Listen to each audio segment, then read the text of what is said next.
To me, elaborating on that, I'd like to read into the record some of my own personal feelings on this matter that I, not only myself, but members of council and council as a whole have found themselves in. So please bear with me while I do that. Over the past couple weeks, there have been accusations launched by residents regarding city-paid health insurance for its elected officials. I would like to take a moment to address that issue right now by explaining the circumstances around it and to suggest a solution that I hope will put the issue to rest. Because it appeared to be at odds with the city charter, months ago I requested that the law director prepare a legal opinion regarding the proposed healthcare initiative, also known as 2012 Stark County Issue 5. Although I'm not permitted to disclose the contents of the opinion, I can assure you that as a result of through research and analysis, as well as from consulting with various authorities on the subject, Council is certain that the proposed initiative would violate the Supremacy Clause because the initiative is in contravention to a key charter provision. The proposed initiative ordinance is therefore void and unenforceable. Regardless of that fact, our elected officials have considered the issue beyond the aspect of enforceability and have concluded that they will indeed abide by the initiative's spirit and intent, not its enforceability. As a result, elected officials have been altering, and in some cases terminating their city health care benefits in accordance with the parameters of the proposed initiative. I've been the last official to complete the necessary paperwork to alter my coverage. But the reason for my delay is not that I'm trying to continue a benefit of which I'm entitled, but because I've found the process to be nearly incomprehensible. At my age, several additional factors make my choices much more complex than that of my fellow elected officials. For example, Medicare and how it ties into the Affordable Care Act, and the uncertainty of how any private plans will transition with the Affordable Health Care Act, together with a seemingly endless amount of information on how to choose the appropriate plan. Well, frankly, it has caused me to be more cautious and thereby to make my selections more slowly than perhaps I should have. I apologize for my delay. I'm embarrassed, not for accepting something that I believe I'm entitled, but for simply not transitioning as timely as my peers. Therefore, as an expression of my desire to put my own and future elected officials' affairs in line with what my peers and I believe is the desire of the residents, I've put my health insurance coverage in line with what the initiative proposed. I've paid back any amounts the city has expended on my behalf in that manner. And I will introduce legislation to put into place what the proposed initiative was unable to accomplish, that being a valid, enforceable health care ordinance for elected officials. This ordinance will not contain this ordinance not only contain the same guidelines and parameters as the proposed initiative, but will do so in a manner that fully complies with the city's charter. I asked the law director to draft such an ordinance, and I believe council will adopt it without delay. I thank you for your patience and my fellow elected officials for your willingness to remedy this proposed initiative and for similarly putting their affairs in order. And again, I offer my humble apologies to not only the members of the community and the electorate, but to the members of the council. Thank you. At this time, as you see on the agenda, we have an ordinance that more than mirrors the petitioner's request for an ordinance that would mandate and eliminate health care as it was originally requested by the petitioners. And if after this, if people need explanation on what the particular, I see most people know where the particular thing is in the charter, and this will put it in with the play, and it will be signed by the mayor and take effect. Any questions on it?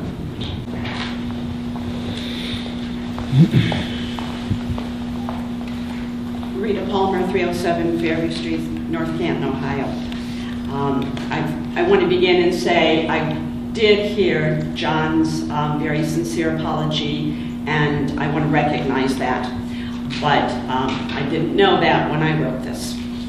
I was dismayed to hear on WHBC late last week that a group of citizens protesting the lack of enforcement of the North Canton Healthcare Ordinance was publicly chastised for not bringing the issue to council before taking it to the media. Hearing that, I was dumbfounded that Jamie McCleister's and my speeches delivered on February 10th, 2014 before council in this chamber were evidently not actually heard by the council and its president.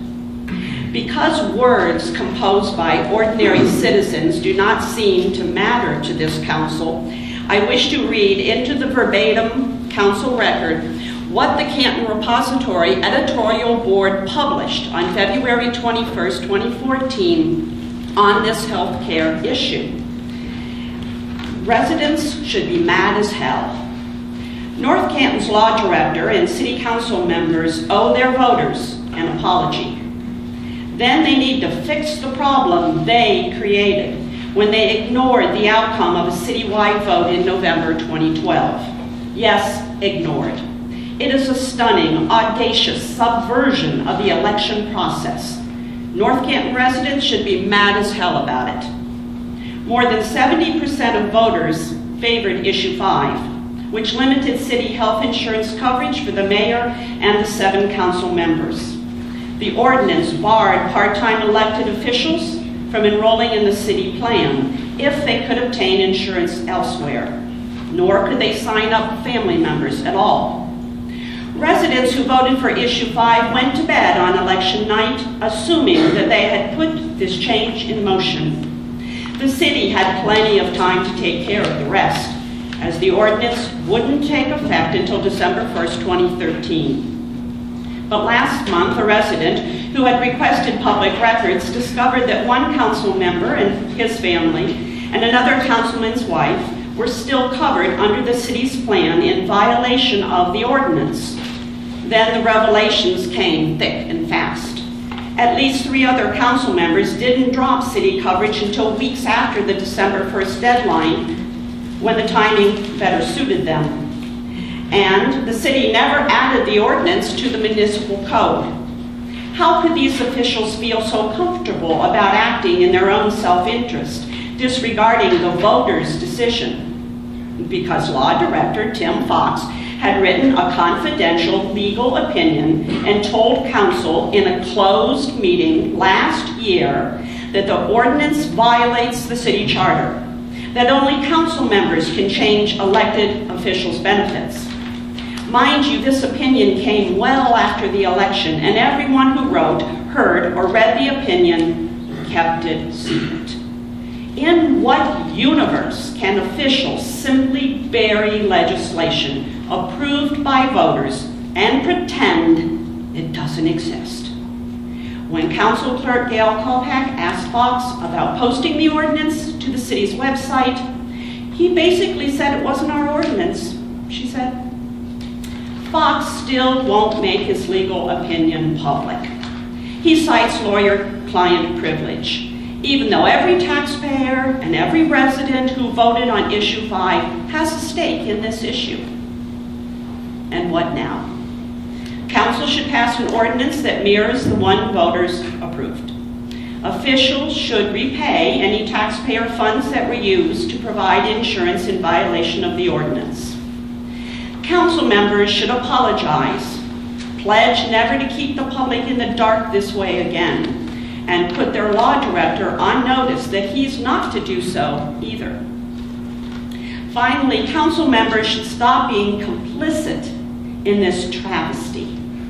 They should make public their copies of Fox's legal opinion. If these things don't happen, why should North Canton residents trust the people at City Hall?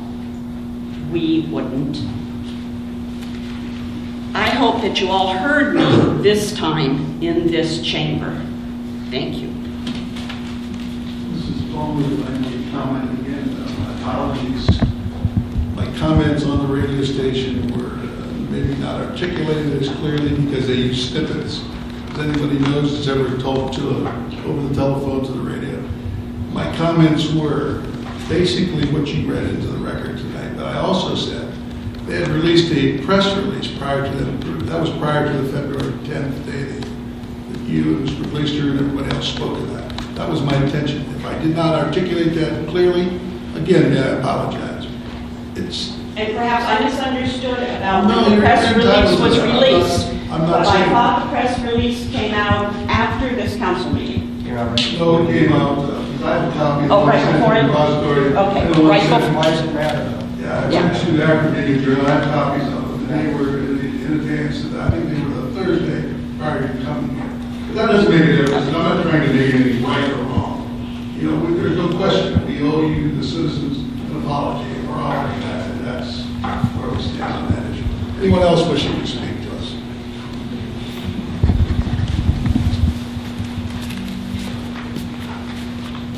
I had some remarks, but I kind of tucked them away because it seems meaningless now. So I don't know whether I should take the notes out and finish them, or should I just leave quietly, like the rest of us are going to do here shortly. Would you folks care to raise your hand or something and think I should just get up and leave quietly, or maybe read these comments? It's your decision. Read. I have one vote, but I have three. I'll do it. I've got 9, I'll do it. You know, the reason I'm doing this is I'm concerned about the citizens who are bothered by this. As I look around and see these 6 young people over here, I'm wondering what's going through their mind. What is this all about? Why did it happen? And why is it ending this way? What is going on here anyway? What's wrong with the city? Or is there anything wrong with the city? Well, maybe there is. So, if I may, I think I'll just read them because the citizens deserve it. And some of the people who uncovered this are going to walk out, and their last 6 weeks of energy and diligence and civility and intelligence in digging this out will be for naught. But I'm going to put my reputation on the line and get back to this, if I may. I hope and one other young man was here last week, 2 weeks ago, when several of us spoke, and he was all alone. He sat right there, and when he got up and left, I would have said hello to him and introduced him, and he was going for his Eagle Scout. Now, you know what the Eagle Scouts are all about, and I know because my son and second son are Eagle Scouts, and it means a lot to those men, those young boys who will be men someday, and they're going to be very, very honest. And my 2 sons have been that way because they had that Eagle Scout. But I chatted to him briefly about that, and I kept wonder what he's thinking about this. Is he leaving? Hearing the stuff that we talked about 2 weeks ago. Anyway, last week several persons and I addressed council on the issue of the year, if not of the decade. My remarks underscored the hope of all that the issue would be resolved quickly, not drawn out for weeks and months with heated rhetoric and back and forth legal and procedural maneuvering ad nauseum. It appears the resolution will be swift, a little swifter than we thought. Or is it? This past weekend surpassed the media blitz unequaled since we changed our name of this city from New Berlin to North Canton 90 years ago. Media swiftly catapulted the issue to all of Northeast Ohio, not just Canton, Ohio, thanks to Mr. Wang and Mr. Olson, WHBC and so forth. They took it to all Northeast Ohio and the world because of the internet and the Facebook. I don't know how many of you are on Facebook, but I've been watching it very carefully this past week, and the comments in effect are saying, we're very unhappy about this, we wonder what else is wrong. And they're implying that other things have been wrong, but not covered the way Mr. Wang and Mr. Olson and these other 4 people on the committee did. But I'll finish with just a couple of comments here then. And when last did a Cleveland investigative reporter from CBS Channel 19 and a camera crew drop in on a North Canton official for a little chat, like Mike Wallace used to do? But the big one, the H-bomb, was the repository's explosive editorial based on Robert Wang's intense, in-depth article. If I had a vote, I'd call the Pulitzer Committee and say, give that gentleman a prize. It was enough that one person told me she envisioned a huge mass of North Canton folk gathered in a parking lot out here, chanting in typical five-syllable big crowd style, "We want our city back. We want our city back." And we do. Anyone else wishes? Comment again. My apologies. My comments on the radio station were maybe not articulated as clearly because they use snippets. As anybody knows that's ever talked to over the telephone to the radio, my comments were basically what you read into the record tonight. But I also said they had released a press release prior to that was prior to the February 10th day that you and Mr. Gleister and everybody else spoke of that. That was my intention. If I did not articulate that clearly, again, people that spoke tonight, we have heard your word and we respect it. Again, I will, from my colleagues and myself, I humbly apologize. We all had, as she said, our own reasons. Obviously, they weren't very valid. And it's encouraging to see you come out and speak to us and hold us to the line. Some of you may think it's just simple words that we're saying, but we appreciate your input. If I've embarrassed anybody with any of my statements, again, I apologize. Sometimes I get a little hot, and I don't have the privilege of doing that. So again, I'm sorry. And we hope that we can begin to earn your trust back once again. And I assure you that is a matter of priority. Again, thanks very much.